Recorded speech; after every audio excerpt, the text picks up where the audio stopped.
Okay, so back in the shed, and one of the things that I've obviously realised a while ago is that when I put the engine back, it's going to foul against the cross member on the chassis. And to determine just how much it's going to foul, I've just made up a small, well, a section, as if you'd taken a slice through the engine gearbox longitudinally, to allow me to just place that in position and see just how far out it actually is. So this is the piece. So this is what I've made. It might look a bit odd, but basically if you imagine that, that's this profile of the gearbox, not the end bit, but the bottom of the gearbox here. There's the bottom edge of the flange where it fastens to the engine. Then you've got the sump and so on. And then here you've got where the engine mounts are in relation to the sump and so on.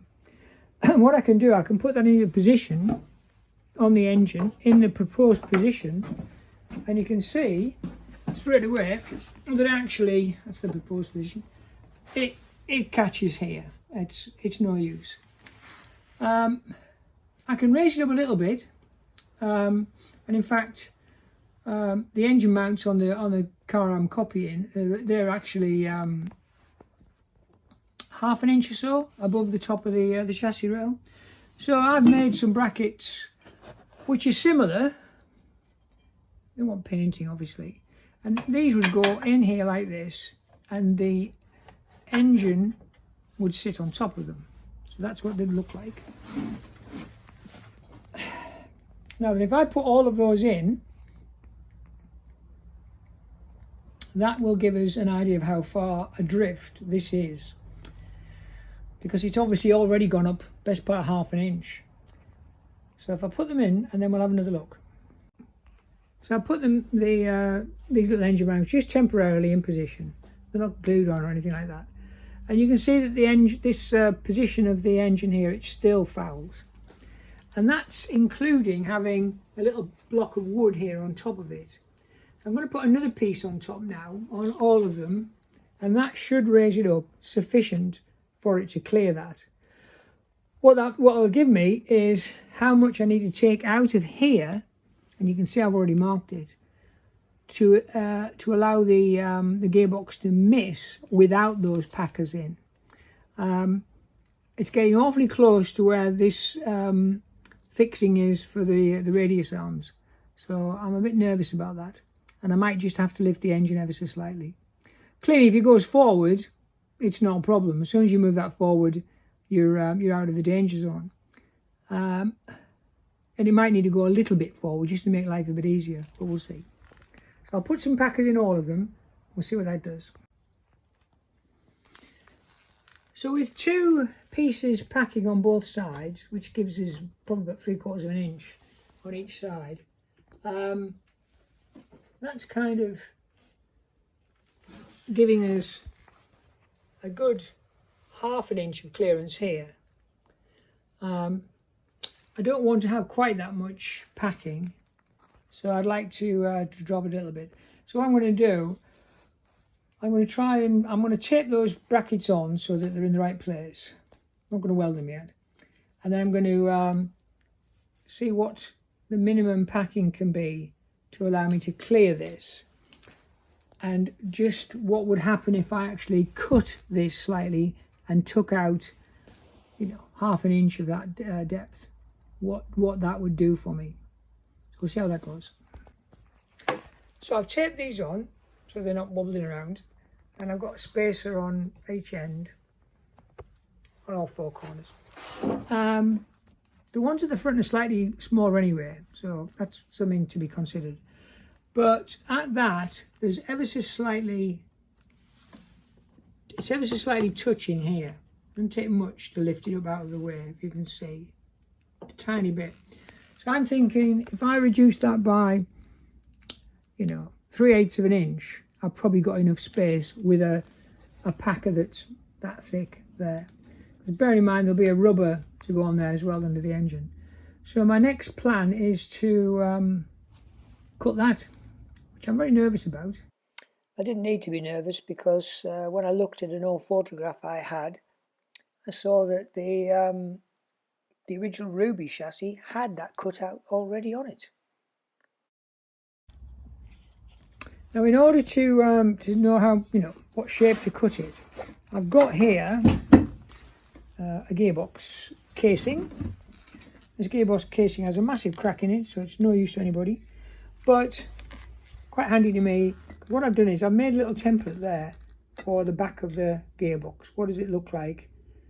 What does it look like, shape-wise in that position?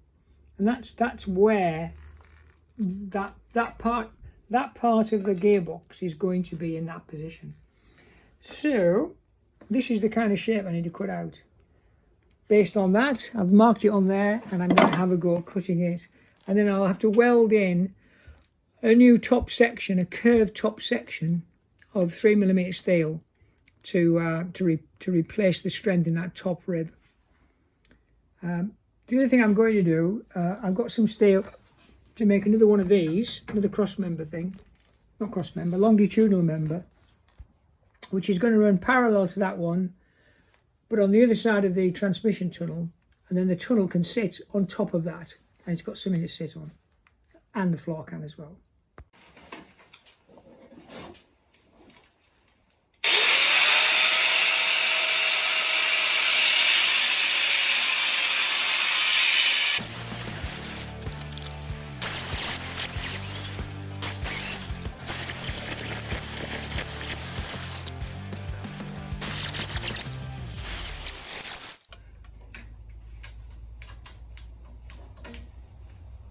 Right, good thick steel.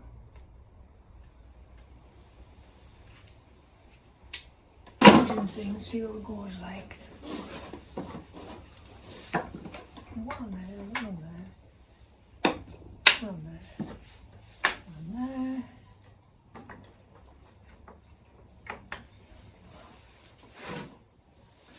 Oh, that gives me enough clearance, I think. So what I've got to do now is get some steel the same as this and weld it in that curve. So, and that's this curve here, so that the strength is put back into things. I'll get a file, I think, give that an edge a bit of a treat. Break this piece off in the corner.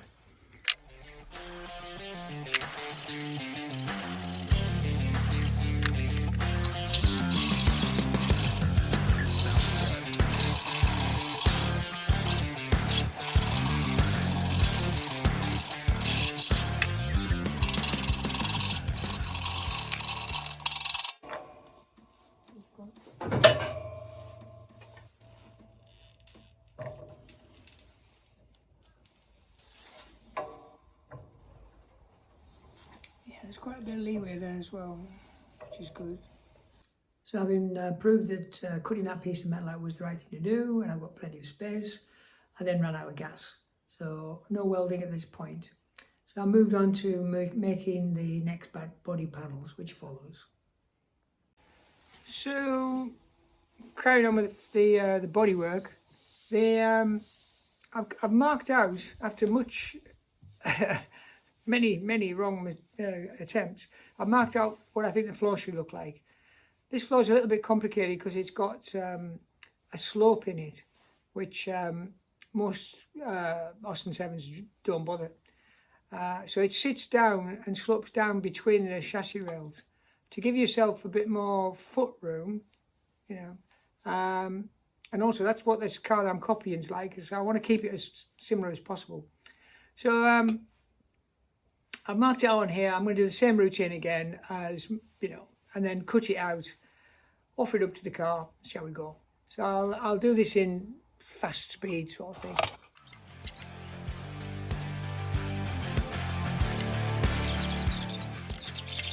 So this is me cutting it out, well, marking it out first of all, putting the paper over the top of the steel and trying to get it exact as the paper is.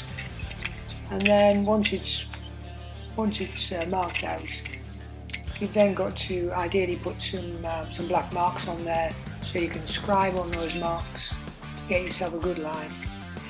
And I made a mistake there, I think, to do it again. And then, yeah, press on. So I've done this in fast because it's rather boring to watch.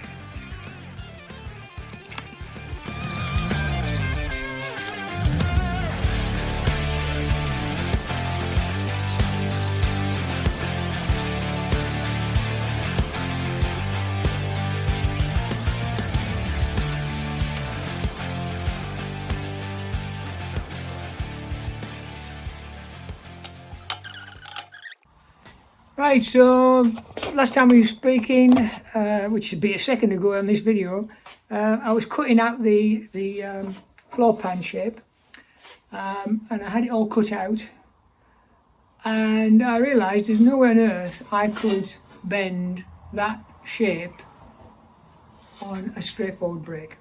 So what I had to do was think of a different idea. I ended up cutting it in two pieces, which helped.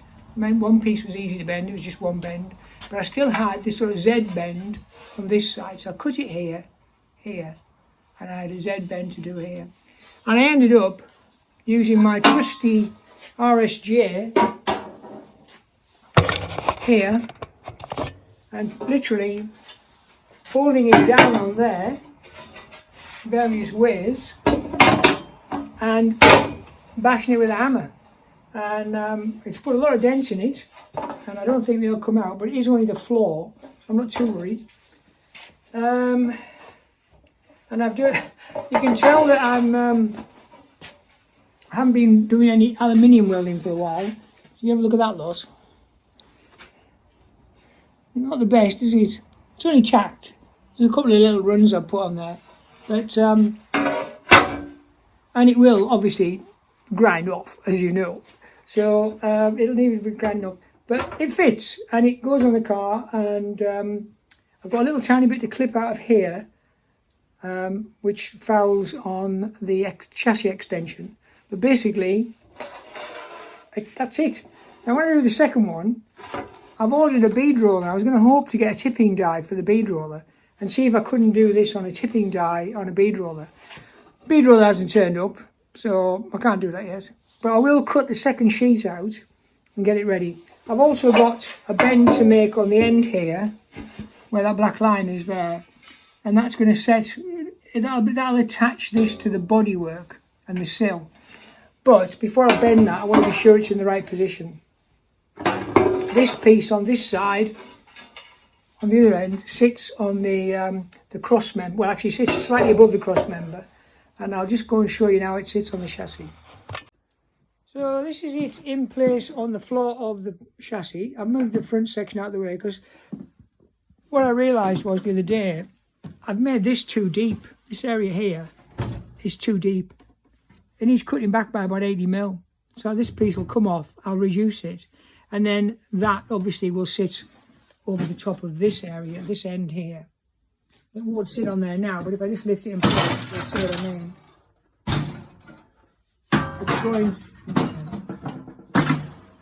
It's going to sit roughly there. It's going to sit roughly there.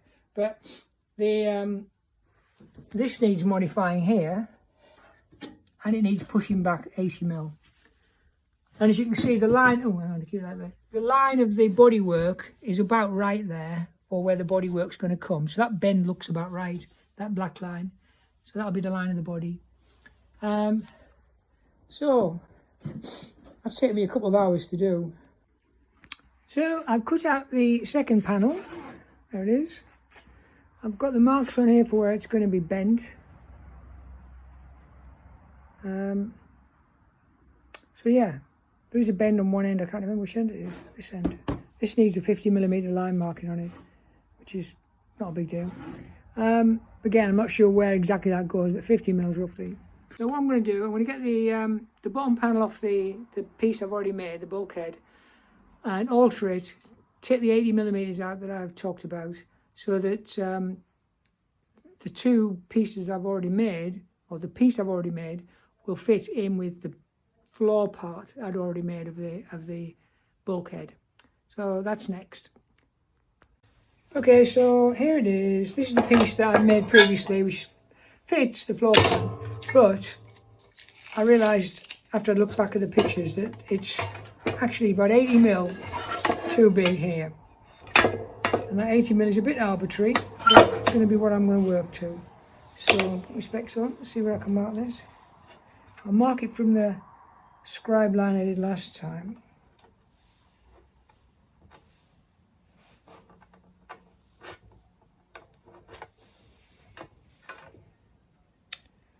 And then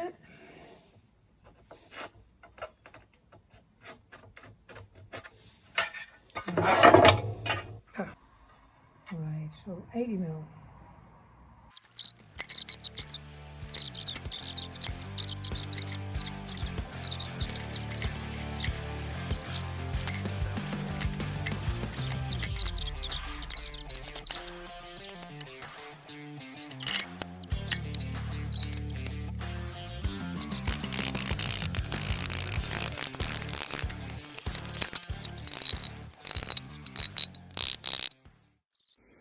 So I put the top back on. I've got put the floor in position roughly, and you can see that that mark is a little bit out, isn't it?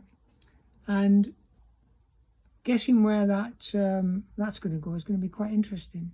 I don't want to cut them off if I can avoid it. They will help to fasten it down.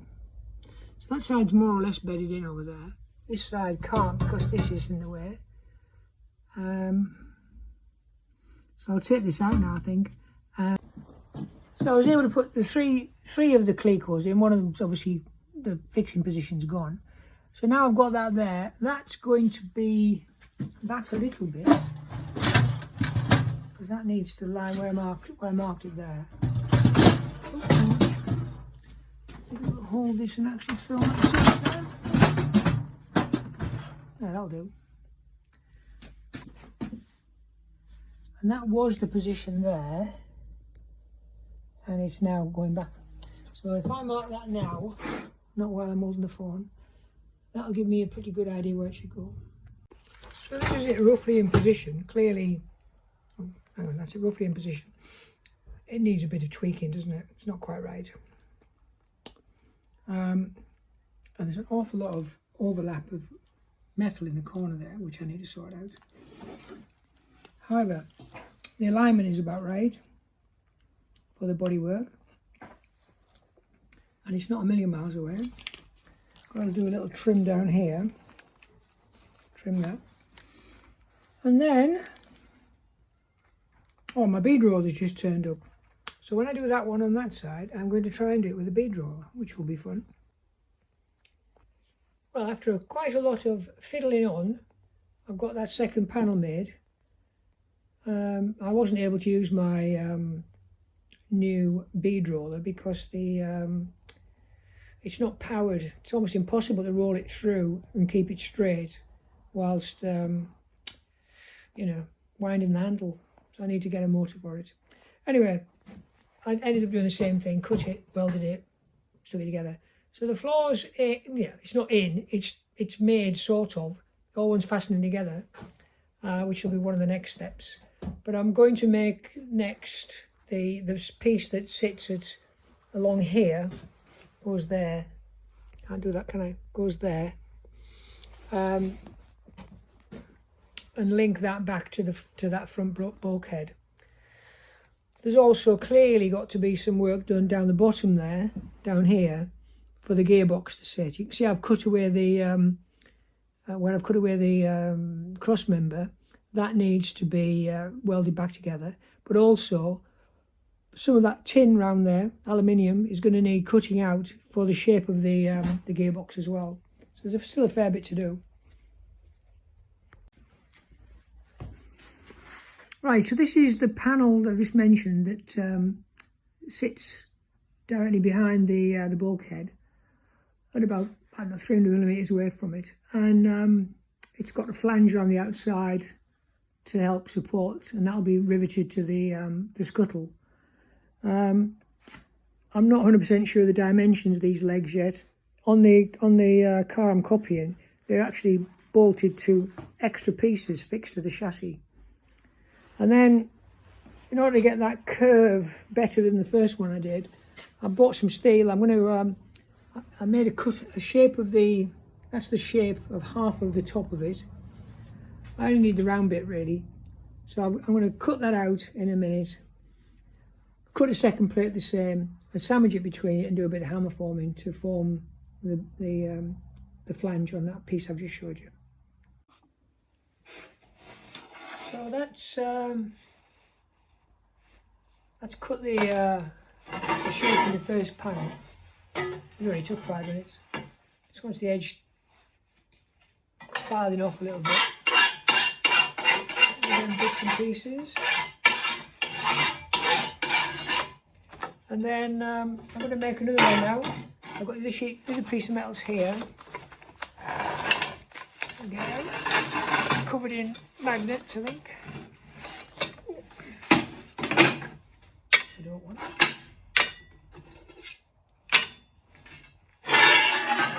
And if I use one as a template for the other, it should be okay, shouldn't it?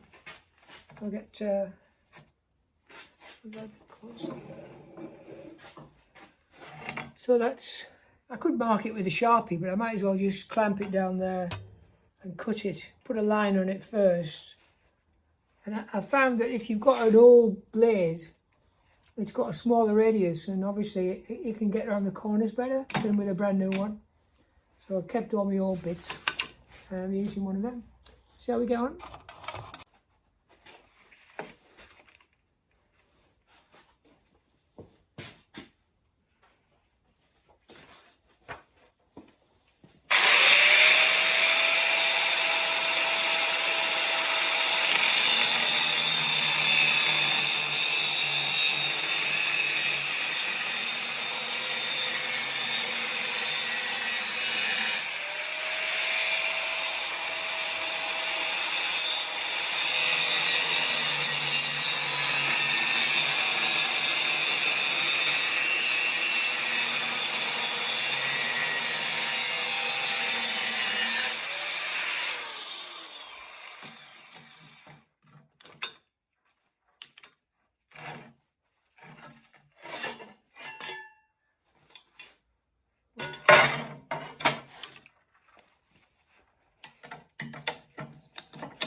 I'm going to cut a piece of plywood just to thicken it out really.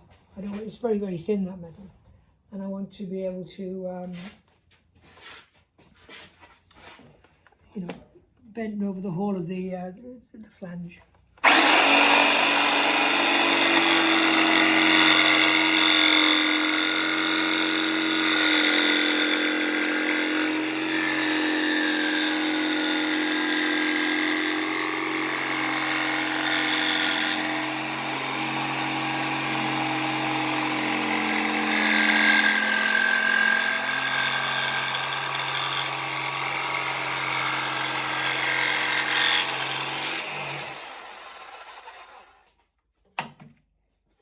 This doesn't have to be especially accurate, to be honest, because it's just a spacing piece.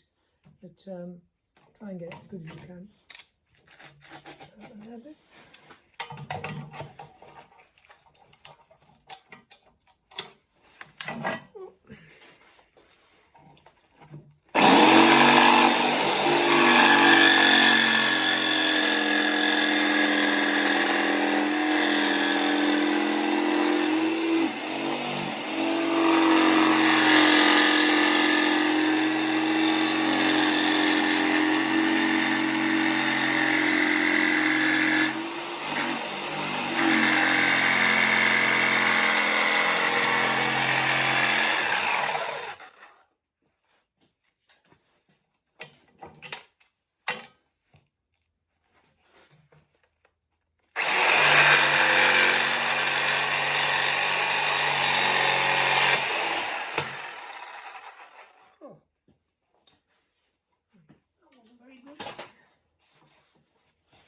Have to sand that down a bit.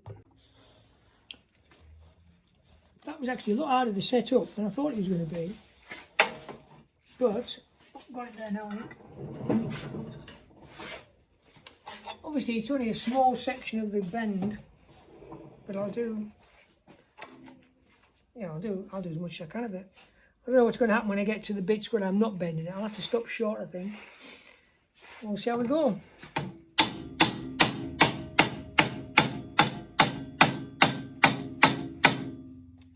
I've got to go around to...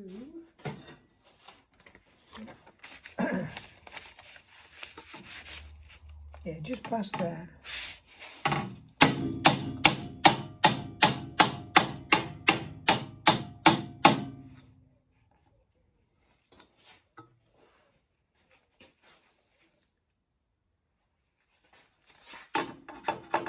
Now I think that wood's in the wrong place.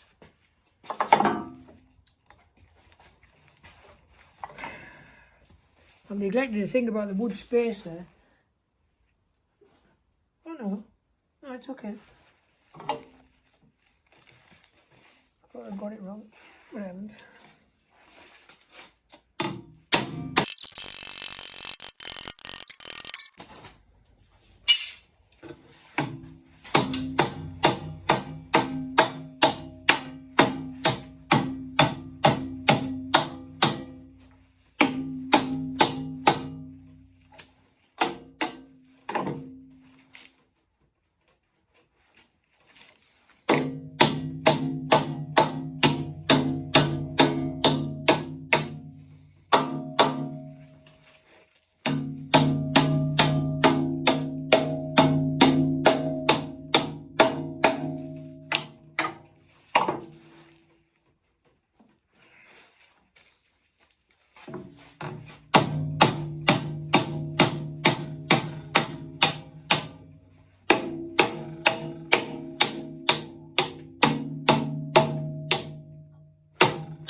It's amazing how these tucks, you can see them there,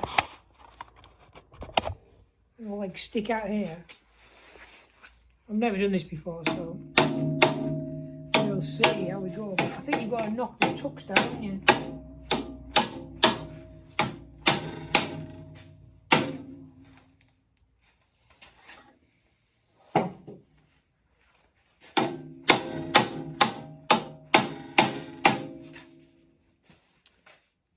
I might need to put a dolly behind that.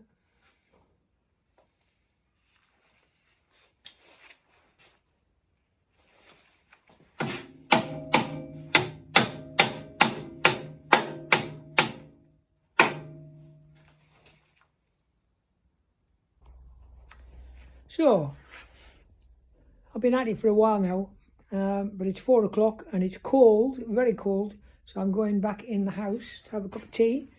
But this, that curve is more or less there on this one side. It took a lot of doing, I have to say. This other side is in progress. But like I say, it's getting a bit chilly out here, so I'm going to knock it on the head. But we're getting there.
I think that's going to be it for now. There's quite a bit of video there that I've skipped because, to be honest with you, it's just me hammering bits of metal. The main point is I've made that panel. Clearly there's a lot more to do, but it's progress. So I hope you've enjoyed it to some degree. Next video will be more of the same, I'm afraid. The main thing I want to do next is the floor pan. Get the floor pan drawn up, made into panels and in position. And then I'm going to try and put the engine in the frame with the gearbox and do it that way around. Anyway, thanks for watching and catch up soon.